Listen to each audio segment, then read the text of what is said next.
Hello everyone and welcome to my channel. In today's video, I will talk about UX research. Okay, so there are two ways we can categorize the research methods. Okay, so first one is who conducts the research, and second is the type of data collected.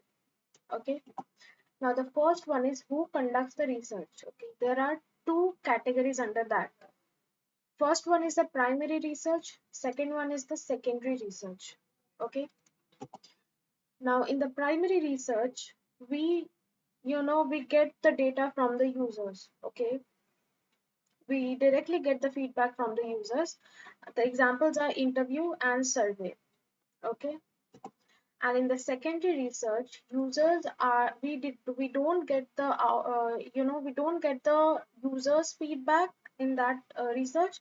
We refer to books and articles or journals. Okay, now the type of data collected under that also we have two categories. Okay, first one is the quantitative research, the second one is the qualitative research. Okay, so in the quantitative research we focus on the data that can be gathered by counting or measuring. That is, the example can be survey.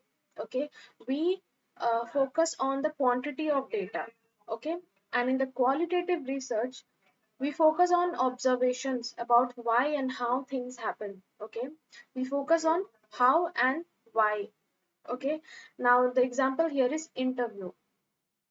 Okay, now the conclusion here is that there are the different types of methods. Okay, now there are two categories by which we can there are two criteria on which we can categorize this different type of methods. That is, first one is the who conducts the research, second one is type of data collected. Under who conducts the research we have the primary and secondary. The primary research can be the survey or interview. Okay, the secondary is we collect data from books, journal, articles. Okay, now, the second one is type of data collected. Under that, we have quantitative and qualitative. Okay, so example of quantitative, we focus on the number. So the example is survey. Okay, and in the qualitative, we have interview. Okay, we focus on how and why things are happening. Okay, so that is it for this video. Okay, let me know if the concept is clear, and if any doubt you have, let me know in the comment section. I'll see you in my next video. Okay, thank you so much for watching.